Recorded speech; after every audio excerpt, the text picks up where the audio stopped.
Placard হাতে স্লোগানে মুখর দক্ষিণ কোরিয়ার পার্লামেন্ট প্রাঙ্গণ। বুধবার ভবনের সামনে জড়ো হন বিরোধী আইন প্রণেতারা। অন্যদিকে সড়কে নামেন দেশটির শ্রমিক ইউনিয়নের সদস্যরা। সবার একটাই দাবি, প্রেসিডেন্টের পদত্যাগ।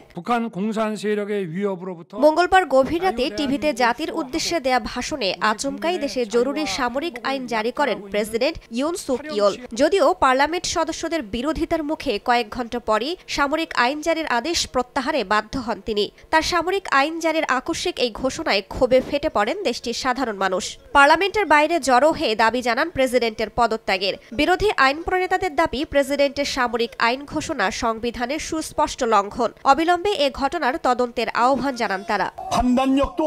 ইউন সুক ইয়োল তার নিজের মধ্যে নেই। তার বিচার ও সিদ্ধান্ত একেবারেই স্বাভাবিক নয়। তিনি অস্বাভাবিক অবস্থায় রয়েছেন। 1 মিনিট, এমনকি 1 সেকেন্ডের জন্য তার প্রেসিডেন্টের দায়িত্ব পালন করা উচিত নয়। গণতান্ত্রিক দেশে এ ধরনের ঘোষণা মেনে নেওয়া অসম্ভব। সামরিক আইন জারির প্রত্যাহারে অনেক মানুষ সঙ্গে সঙ্গে প্রতিবাদ জানিয়েছে।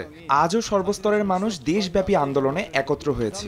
প্রেসিডেন্টের সিদ্ধান্তের জেরে দেশটির মন্ত্রিসভার সদস্যরা প্রধানমন্ত্রীর কাছে গণপদত্যাগপত্র জমা দিয়েছেন। ইউন সুক ইয়োলের সামনে এখন দুটি পথ খোলা আছে বলে মনে করছেন বিরোধীরা। হয় পদত্যাগ করতে হবে, নয়তো তাকে অভিশংসন করা হবে। এরই মধ্যে প্রেসিডেন্টকে অভিশংসনের জন্য 6টি বিরোধী দল পার্লামেন্টে একটি বিল উত্থাপন করেছেন। প্রেসিডেন্টকে অভিশংসন করতে হলে জাতীয় পরিষদের 300 সদস্যের মধ্যে কমপক্ষে 200 জনের ভোট লাগবে। এদিকে দক্ষিণ কোরিয়ার উদ্ভূত পরিস্থিতি গভীরভাবে পর্যবেক্ষণ করছে প্রতিবেশী দেশ জাপান। সিউলের সঙ্গে নিয়মিত যোগাযোগ রাখছে ওয়াশিংটনও। রাইসা জান্নাত, সময় সংবাদ।